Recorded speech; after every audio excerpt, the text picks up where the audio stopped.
इंसान का शारीरिक शक्ति से भी बलशाली होती है उसकी मानसिक शक्ति, और मानसिक शक्ति से भी बलशाली होती है उसकी आध्यात्मिक शक्ति। शरीरधारी जो भी हम और आप हैं, हमारी स्थिति ये है कि हम जो है हर बात में रोते ही रहते हैं। महादेव दया नहीं किए, महादेव ये नहीं दिए, महादेव वो न दिए। साहब ने कहा कितना रोओगे, रोते ही रहोगे, रोते ही रहोगे, कब तक रोते रहोगे? कभी तो मन से महादेव को मांगो। अरे महादेव अपने हो जाएंगे तो ये चीजें तो खुद ही ठीक हो जाएंगी। जो वो हो जाए तो क्या ऐसा है जो मुझको उपलब्ध नहीं होगा। तो रोने की आदत जिसको भी होती है, हर बात में जो रोता है, दुनिया उसको रुलाती ही रहती है। लेकिन महादेव को पाया है तो हंसना तो सीखिए, खुद भी हंसिए, दूसरों के जीवन में भी आनंद दीजिए, खुशी दीजिए। बाकी जीवन में तो पीड़ा है, स्वाभाविक है कि जीवन शुरू होता है रुदन से और अंत भी होता है रुदन से। साहब कहते हैं कि बीच में खुशियां ढूंढते हो, पागल हो क्या? बीच में खुशी कितनी मिलेगी? यहाँ खुशियां हैं कम, बेशुमार है गम, इसका अंत नहीं है। लेकिन महादेव मेरे आपके हो जाएंगे तो खुशियां ही खुशियां हैं। हाँ, सब कुछ अच्छा ही अच्छा है। ये चूंकि संगोष्ठी है और इस संगोष्ठी में हम आप विभिन्न जगहों से आए हुए सब गुरु भाई गुरु बहन बैठे हैं। हम लोग कोशिश करेंगे इसमें कोई जिज्ञासा या ऐसी कोई बात आई हो जिस पे बात करने की ज़रूरत हो तो बात भी की जाए, इस विषय पे भी बात की जाए, क्योंकि मामला तो ये दिल का है, लेकिन दिल के मामले को भी एक व्यवस्था की ज़रूरत पड़ती है। तो जब व्यवस्था की ज़रूरत पड़ती है तो कुछ न कुछ समस्या आएगी ही आएगी, कुछ कमी कुछ ज़्यादा होगा ही होगा। प्यार करने के लिए तो दिल की ज़रूरत है, लेकिन उस प्यार से ब्याह करने के लिए पंडित जी की ज़रूरत है, ब्याह करके घर में लाने के लिए, रखने के लिए घर की ज़रूरत है। नहीं तो कोई कहेगा कि भाई ये तो दिल का सिर्फ मामला है, मामला तो दिल का ही रहता है। लेकिन दुनिया में रहते हैं, जिस देश में रहते हैं, जिस व्यवस्था में रहते हैं, व्यवस्था भी करनी पड़ती है। तो जैसे ही व्यवस्था आती है, कभी कुछ कम होता है, कभी कुछ ज़्यादा होता है, कुछ घटता है, कुछ बढ़ता है, कभी प्यार होता है, कभी तकरार होता है। जरूरी है कि रिश्ता बना रहे, तकरार करना गलत नहीं है।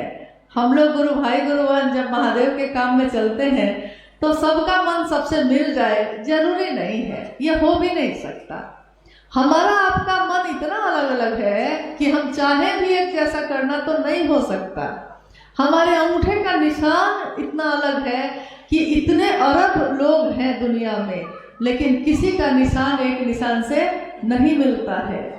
यहाँ तक कि रुद्राक्ष जो हम धारण करते हैं, रुद्राक्ष के बारे में कहा जाता है कि रुद्राक्ष पे जो आकृति बनी रहती है वैसी ही आकृति होती है हमारे अंगूठे की, यानी कि उसका भी एक दाने में जो बना हो दूसरे में नहीं मिलेगा। शिव की दुनिया ऐसी ही होती है, विसंगतियां, चाहे वो रुद्राक्ष के दाने हो, चाहे हमारा आपका मन हो, चाहे हमारा आपका जीवन हो, विसंगतियां ही विसंगतियां हैं। लेकिन इन विसंगतियों में भी संगति की स्थापना करते हैं शिव। जैसे ही हम शिव भाव की परिधि में आते हैं, हमारे मन की हलचल सब खत्म हो जाती है और हम सब गुरु भाई गुरु बहन एक भाव में बंध जाते हैं। हमारी सभा एक हो, हमारे भाव जो हृदय में जो संचलित होते हैं, जो आते और जाते रहते हैं, जो मिलते और बिछड़ते रहते हैं, उसमें भाव एक ही हो, शिव का हो, और हमारी बात का विषय भी एक ही हो, शिव हो, तो संगति की स्थापना हो जाएगी। हमारा विषय अगर एक हो, हमारे मन का भाव अगर एक हो, हमारे चलने की गति अगर शिव हो, तो कितनी भी विसंगतियां होंगी, कहीं कोई बाधा नहीं है, हर जगह रास्ता ही रास्ता है। चलने वालों के लिए पहाड़ भी, आप लोगों को मालूम है साहब ने क्या कहा है, लेकिन बोल नहीं रहे। नहीं, चलने वालों के लिए पहाड़ भी सीढ़ी होती है और नहीं चलने वालों के लिए सीढ़ी भी पहाड़ होती है। साहब ने कहा, मैं चट्टानों को ही आरोहण बनाता चला गया, मैं पहाड़ों पे चढ़ के उस पार उतरता गया। मेरे गुरु की दया ने सारे अवरोधों को आरोहण बना दिया, यानी चट्टान की तरह जो चीजें खड़ी थी मैं उस पे चढ़ के उतर गया। वो उड़ता झंझावातों में, वो पीता वारी प्रपातों से। है ना पंक्ति कि महलों में गरुड़ नहीं सोता है, जो सबसे ऊंची उड़ान भरता है, कबूतर सोता है। तो महलों में गरुड़ नहीं सोता है, महलों के ये प्रासाद शिखर होते कबूतरों के ही घर। महलों में गरुड़ नहीं सोता है, वो उड़ता झंझावातों में, वो पीता वारी प्रपातों से। झरने से उड़ते उड़ते वो पानी पी लेता है, चट्टानों पे सो जाता है। जैसा शिव है वैसे ही शिव अपने शिष्यों को भी बनाते हैं। शिव संदेश देते हैं कि न्यूनतम व्यवस्था में भी सुखी रहा जा सकता है। शिव के शिष्य भी वैसा ही जीवन जीते हैं। चीजें हैं तो ठीक है, चीजें नहीं है तब भी ठीक है। आप प्यार करते हैं तो ठीक है, आप नफरत करते हैं तब भी ठीक है। आपका नफरत, आपकी नफरत, आपके प्यार दोनों एक तरह से कबूल है, क्योंकि आपसे मतलब हो रही है, मतलब तो महादेव से है, महादेव के काम से है। तो आइए हम लोग कुछ जिज्ञासाओं पे बात करें। बच्चे को कुछ चाहिए तो उसको दिलवा दीजिए। हाँ, बच्चा है ना, कुछ देर से बैठा है, क्या चाहिए उसको दिलवा दीजिए।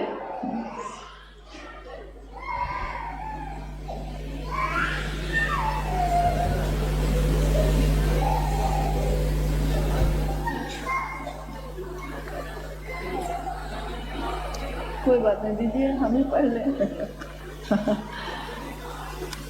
ऑन क्या हुआ है?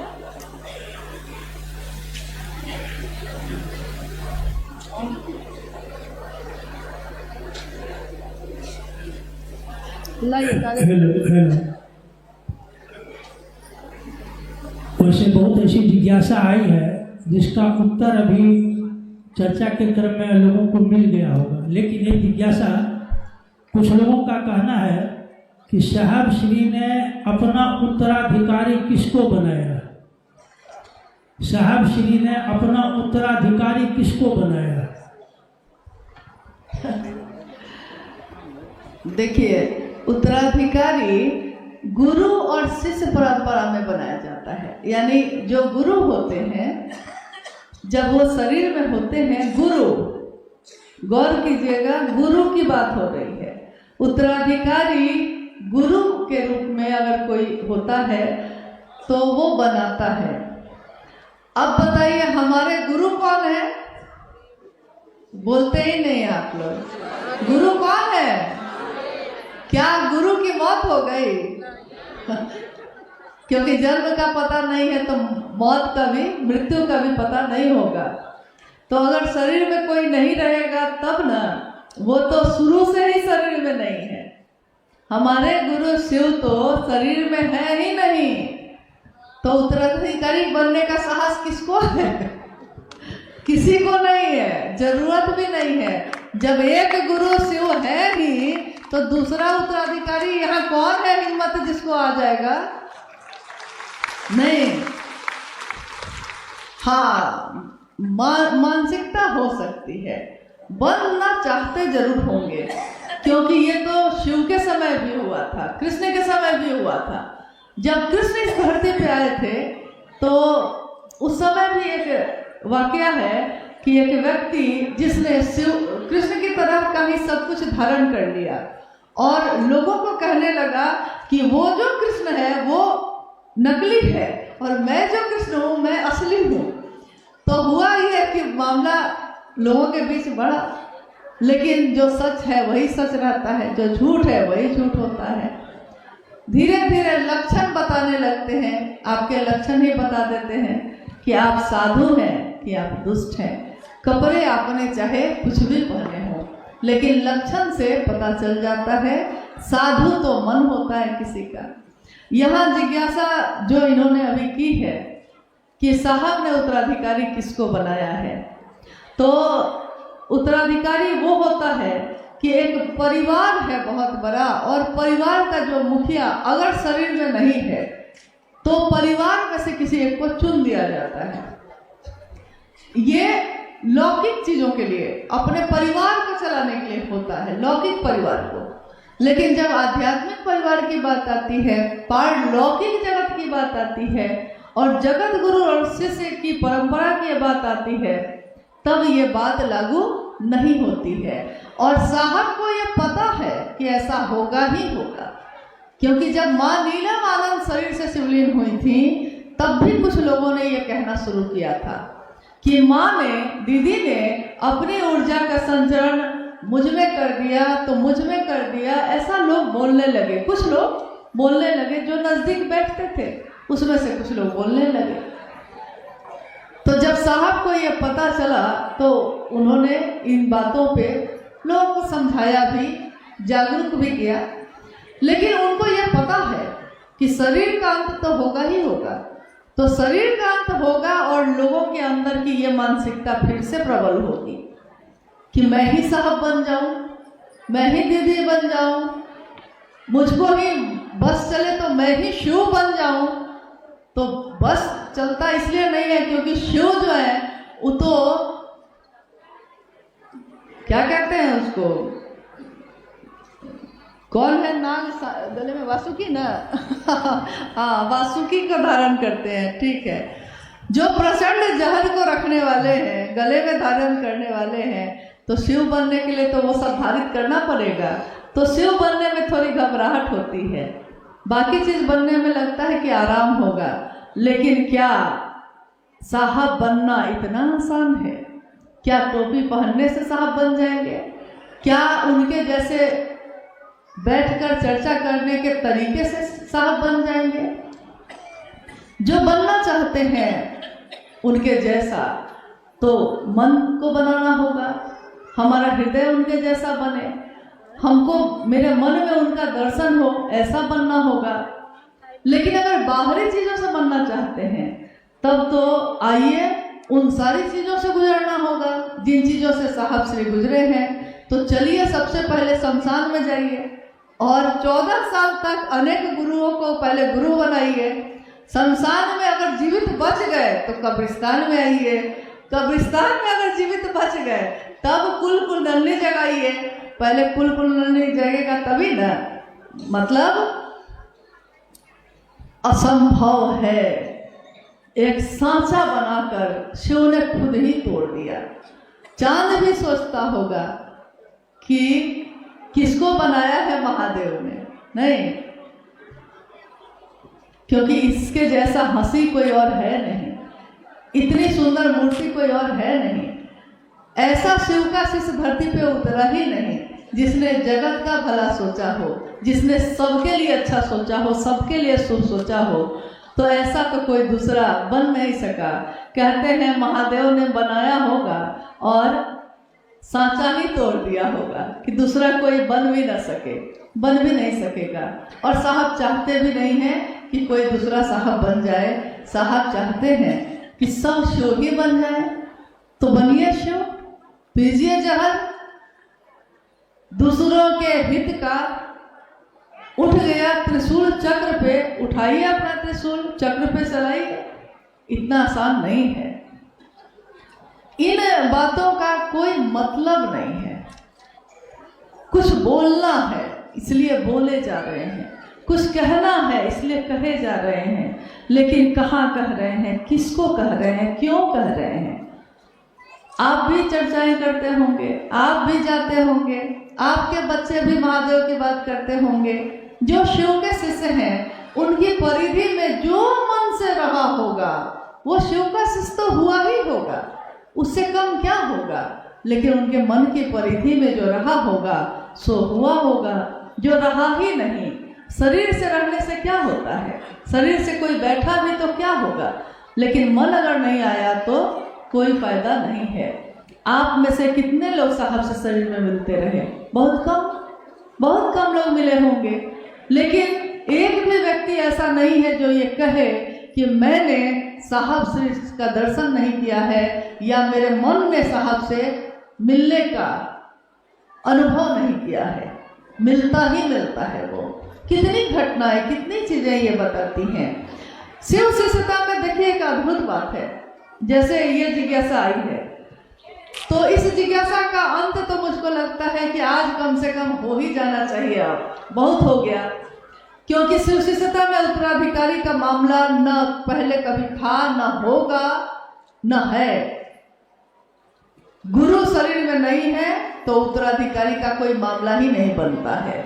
और हमारे आपके शरीर की मौत तो होगी, लेकिन शिव की मौत नहीं होगी, इसलिए उत्तराधिकारी का तो मामला ही नहीं बनता है।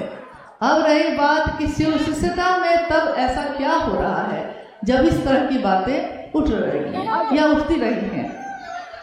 तो बहुत पहले उस समय पटना में हम लोग रहते थे और शाम की चर्चा हो रही थी।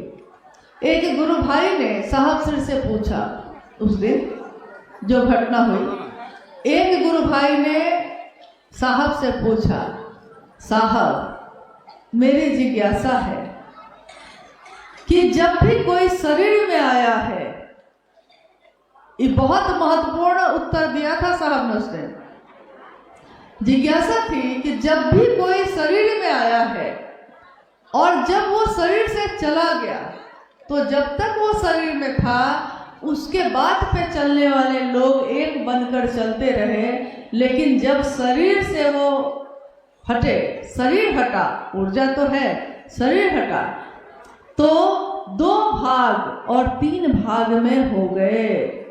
क्या शिव की शिष्यता में भी ऐसा ही होगा? क्योंकि एक न एक दिन तो शरीर हटेगा ही हटेगा। 4A/60 में छत पे शाम की चर्चा में ये जिज्ञासा एक गुरु भाई साहब से कर रहे हैं और साहब कह रहे हैं, आराम से पान खाते हुए, मुस्कुराते हुए कह रहे हैं, शिव शिष्यता में इसका उल्टा होगा। शिव की शिष्यता में पहले ही सब कुनबे में बटेंगे, अलग अलग अलग अलग, इधर से उधर, उधर से उधर, पूरी हलचल होती ही रहेगी और टुकड़े टुकड़े में लोग बढ़ते ही रहेंगे। लेकिन धीरे धीरे धीरे धीरे सब एक हो जाएंगे। टुकड़े में होंगे और एक होंगे, और एक थे और टुकड़े में